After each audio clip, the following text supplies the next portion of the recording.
As a पालकमंत्री म्हणून सोलापुरात तुम्हाला काही माहिती आहे का किती पाकिस्तानी नागरिक आहेत आणि त्यांना जाण्यासाठी काय पोलिसांनी निर्देश दिलेत का? नाही, सोलापुरामध्ये साधारण माझ्या हिशोबाने 25च्या आसपासचे नागरिक आहेत.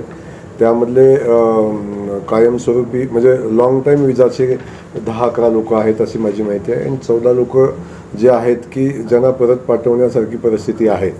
परंतु आत्ताच माझं CP महोदयांशी चर्चा झाली. ते सिंधी हिंदू असं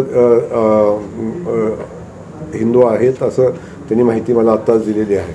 या संदर्भात मी माननीय मुख्यमंत्री महोदयांच्या माध्यमातून मी आता मुख्यमंत्री महोदयांशी बोलणार आहे आणि या संदर्भात काय निर्णय घ्यायचा आहे त्या संदर्भात नक्की आपण विचार करू. नेमकं हे नागरिक कोणत्या कारणानिमित्त या इकडे आले होते त्या संदर्भात काही माहिती मिळाली? आता बरेचसे नागरिक का आलेले आहेत या संदर्भात मी डिटेल माहिती घेतलेली नाही. पण आपण जर त्यांना लॉंग टाईम विजा दिला असेल तर काहीतरी कारण बघूनच दिला असेल. आणि काही लोक जे आहेत की ज्या हिंदूंना पाकिस्तानमध्ये प्रचंड त्रास त्या हिंदू बांधवांना होतो त्या त्रासाला कंटाळून आलेली काही लोक असू शकतात. आणि जर ती हिंदू असतील तर त्यांच्या बाबतीत नक्की आपल्याला विचार करायला लागेल. तेवढा मोठा तर मी नाही आहे पण मी माझी भूमिका नक्की आमच्या सरकारकडे मांडेन.